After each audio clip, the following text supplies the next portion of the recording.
एक बात और फर्क समझ लो, तालिबान और अफगानी में फर्क क्या है कि 93,000 पाकिस्तान फौजियों के कपड़े उतरवाए गए थे। लेकिन जिस तरीके से सामने चीज आ रही है, दो बड़ी प्रॉब्लम पाकिस्तान की आर्मी फेस कर रही है, चाहे बलूचिस्तान हो चाहे ऊपर खैबर पख्तूनख्वा हो। एक जाहिल चार मीनारा का रोज हर चैनल पर घूम घूम के बोल रहा है कि मैंने तो 2016 में बोला था कि तालिबान आएगा, उससे बात करो। अबे बेवकूफ जाहिल आदमी,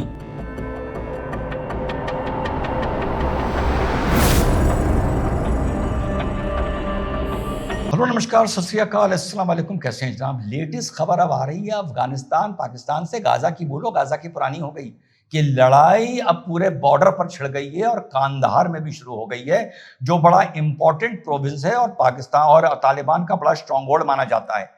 दोनों तरफ भारी नुकसान की खबर है, पर यह भी खबर है कि तालिबानियों ने पाकिस्तानी फौजियों के कपड़े उतार के ले गए हैं और मेमेंटोज की तरह चौराहों के लैंप पोस्ट पर उनको वहां टांगा जा रहा है। कपड़े उतरवाने से याद आया, on a very serious note एक बात बता दूं, 1971 का जब आप लोगों ने सरेंडर देखा होगा तो न्याजी को सरेंडर करते देखा होगा लेफ्टिनेंट जनरल अरोरा जी के सामने, और यही फोटो हर जगह पे फ्लैश करी गई है जिसमें न्याजी पूरे कपड़े पहने हुए। अब मैं ही क्यों कह रहा हूं पूरे कपड़े पहने हुए, हकीकत यह है कि 93,000 आई विश वो पुरानी फोटोग्राफ मुझे मिल जाए या आर्काइव से कहीं वीडियो मिल जाए कि 93,000 पाकिस्तान फौजियों के कपड़े उतरवाए गए थे। वो फोटो मेरी देखी हुई है कि कोई बनियान में था, कोई पाजामे में था, कोई कच्छे में था, तो कोई कुर्ते में था, तो कोई कुर्ते में था तो नीचे पजामा नहीं था। ये हाल था और लगभग मुर्गा बनाकर उनको नीचे जमीन की तरफ सर झुका रखा था उनका। तो कपड़े उतरने की परंपरा इस फौज की बहुत पुरानी है। 2021 में जब यहां पर तालिबान आया तो इन्होंने एक अनाउंसमेंट किया था। दो अनाउंसमेंट हुए थे। एक पाकिस्तानियों ने अनाउंसमेंट किया था कि अब ये बॉर्डर पर फौज नहीं रहेगी, सिर्फ कस्टम रहेगा और लोकल पुलिस रहेगी और खुला बॉर्डर होगा, वीजा भी नहीं चाहिए होगा, आना जाना खुला होगा, दोनों तरफ के भाई आपस में मिलेंगे और जमकर ट्रेड होगी। ये इन्होंने अनाउंसमेंट किया था। एक जाहिल चार मीनारा का रोज हर चैनल पर घूम घूम के बोल रहा है कि मैंने तो 2016 में बोला था कि तालिबान आएगा, उससे बात करो। अबे बेवकूफ जाहिल आदमी, 2016 में तालिबान तोरा बोरा की पहाड़ियों में और अफगानिस्तान की गुफाओं में और घाटियों में रह रहे थे। तो क्या दो कौड़ी के मोदी जी उनसे घाटियों में और जयशंकर जी घाटियों में बात करने जाते क्या?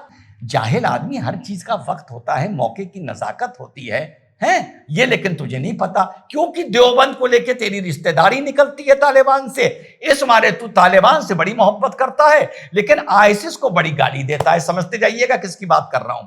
तो 21 में जब तालिबान फिर से वापस आया, 20 साल पहाड़ियों में रहने के बाद, ऐसी की तैसी कराने के बाद, तो वो एक बात समझ गया था कि जो पुराना उसका तरीका था 1996 से लेकर 2001 तक, वो दादागिरी अब नहीं चलेगी और आतंक को बढ़ावा नहीं चलेगा। बड़ी मुश्किल से काबुल में घुसने को मिला है, किसी तरह यहां पर सुधर के रहो और दुनिया से एड लो और दुनिया में अपनी जगह बनाओ। इस मारे उसने पाकिस्तान से दूरी बनानी शुरू करी। जो आग पाकिस्तान को लगनी शुरू की, फिर पाकिस्तान ने कहा हम 3 मिलियन रेफ्यूजीज तुम्हारे निकाल देंगे।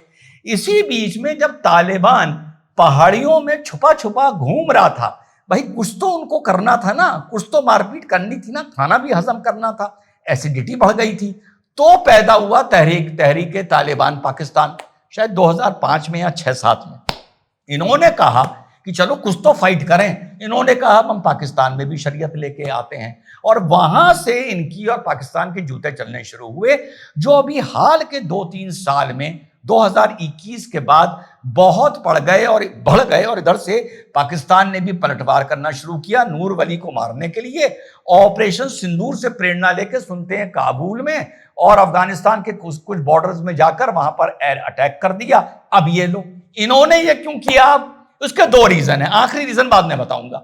एक रीजन ये है कि ऑपरेशन सिंदूर से इनकी इतनी फजियत हो चुकी थी कि दुनिया के सामने और आपस में आपसदारी में शर्मिंदगी इनकी फौज को ना हो और फौज का दबदबा देश पर फिर से पकड़ मजबूत हो जाए। इन्होंने ये पूरा ड्रामा इसलिए छेड़ा ताकि कुछ हम भी मेडल अपने सीनों पर लगा लें। इन्हें यह आइडिया नहीं था कि तालिबान उधर से इतना जबरदस्त पलटवार कर देगा, और यह भी आइडिया नहीं था कि भारत में तालिबान का फॉरेन मिनिस्टर आके बैठ जाएगा। यहां पर एक केवियट है, एक प्रश्न चिन्ह है, फिर से दोहरा दूं, तालिबान की सिर्फ 25% चीजें भूलो या 25% चीजें कम से कम याद रखो, भले 75% चीजें भूल जाओ, पूरा इनके साथ ना भूलो और इनको खुली ढील ना दो। ये मैं हर मंच पर, अपने मंच पर बार बार बोल रहा हूं। तो साहब, अब जो स्थिति बनकर उभर रही है कि आपस में इनके चल रहे हैं जूतम लात। अब एक बात और फर्क समझ लो, तालिबान और अफगानी में फर्क क्या है।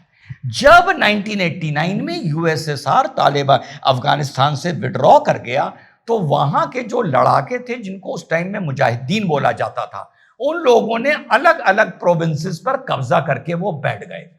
पाकिस्तान को यह लगा कि यूएसएसआर के जाने के बाद 2021 की तरह इनको यही चीज पहले भी लगी थी कि कब लगी थी, 1989 में, कि अब हमारा अफगानिस्तान पर दबदबा होगा, जो इन्हें 2021 में लगा है। मुजाहिदीनों ने इनकी सुन्नी बंद कर दी।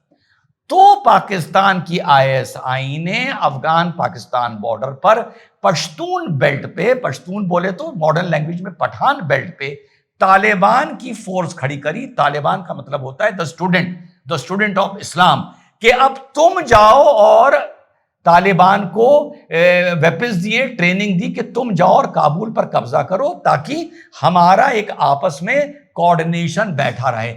इस तरह जन्म हुआ था तालिबान का। तालिबान जब अंदर घुसा, तालिबान दो आइडियोलॉजी से प्रेरित है, एक देवबंदी आइडियोलॉजी से प्रेरित है और एक पश्तून नेशनलिज्म से प्रेरित है। इन लोगों ने जाकर वहां पर नरसंहार किया। किस पीरियड में? 1994 में इनको पाकिस्तान ने पैदा किया, मदरसों में ये पैदा हुए और 1996 से 2021 तक इन्होंने वहां जुल्म की पराकाष्ठा कर दी थी। जुल्म ये आज भी कर सकते हैं, लेकिन अब ये डरे हुए हैं, इसलिए जुल्म सिर्फ ये आज भी अपनी महिलाओं पर कर रहे हैं। खैर, जो कर रहे हैं वो जाने, उनकी किस्मत, हम क्या करें। अब जो स्थिति है वो ये है साथियों कि टेक्निकली स्पीकिंग, दो आसान भाषा में समझा दूं, जैसे जर्मन्स थे और नाजीज थे, ठीक, जैसे पैलेस्टीनियंस थे और हमास था, समझिएगा।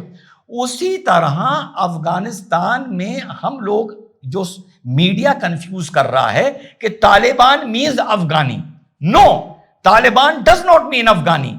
अफगानी आइडियोलॉजी बिल्कुल डिफरेंट थी जो ओरिजिनल थी।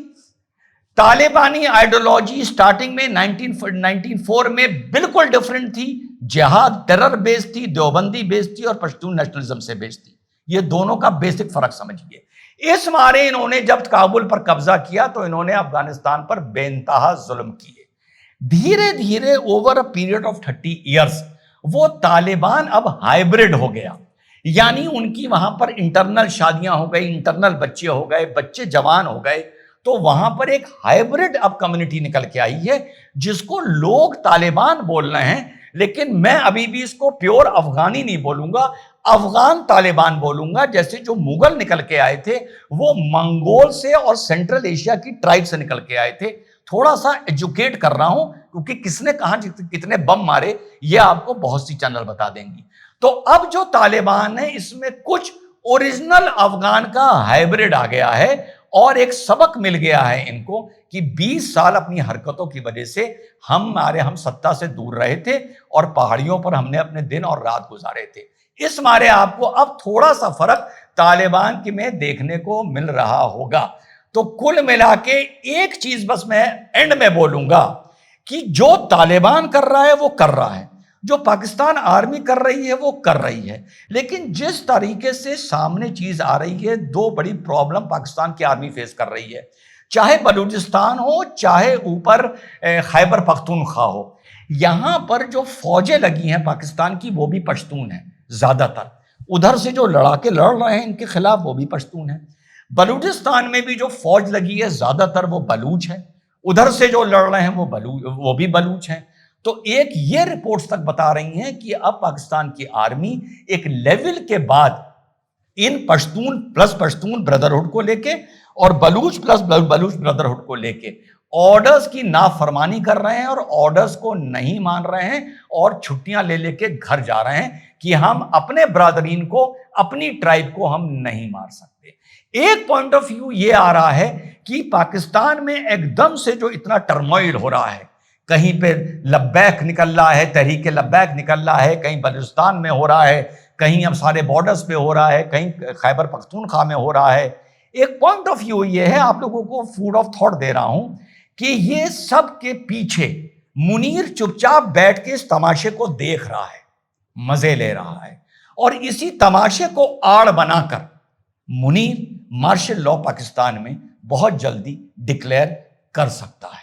इस न्यूज से आप लोगों को अपडेटेड रखूंगा। जय हिंद, वंदे मातरम, खुदा हाफिज।